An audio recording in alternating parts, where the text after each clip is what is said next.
Oplang-galugad sa Tansa, Cavite, ipinasa.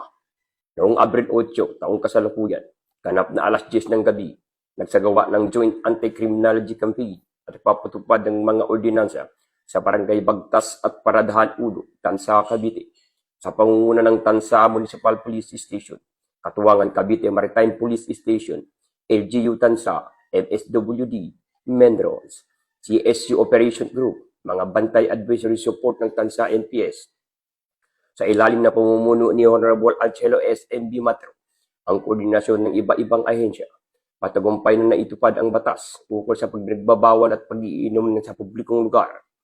Naglalakad ng walang suot na damit na pangitaas, sobra ang ingay na videoke at ang curfew para sa menor de edad.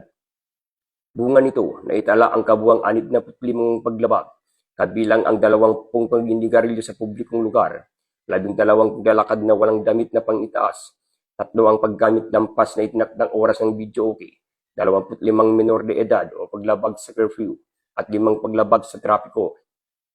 Ang mga nahuling menor de edad ay maayos na i-turn over ng MSWD at ang kanilang barangay habang mga nasa hustong gulang sumailalim ng profiling at binigay ng babala. Ang operasyong ito ay patuloy na matibay na koordinasyon, pagkakaisa at malasakit sa bawat ahensya. Mas pinalakas at pananatili ang kapayapaan, kaayusan at kaligtasan sa ating komunidad. Ating Oplan-Galugan. Okay?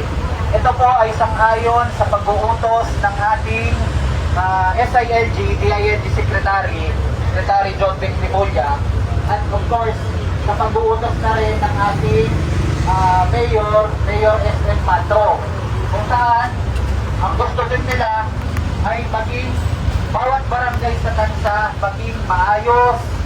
Mula dito sa munisipyo ng Tansa, Cavite, Regional Maritime Unit 4A, ako po ang PNA News Correspondent, Police Chief Master Sergeant Danny Pasok, alagad ng batas, tagapagtaguyod ng balitang pulis, bagong PNP para sa bagong Pilipinas.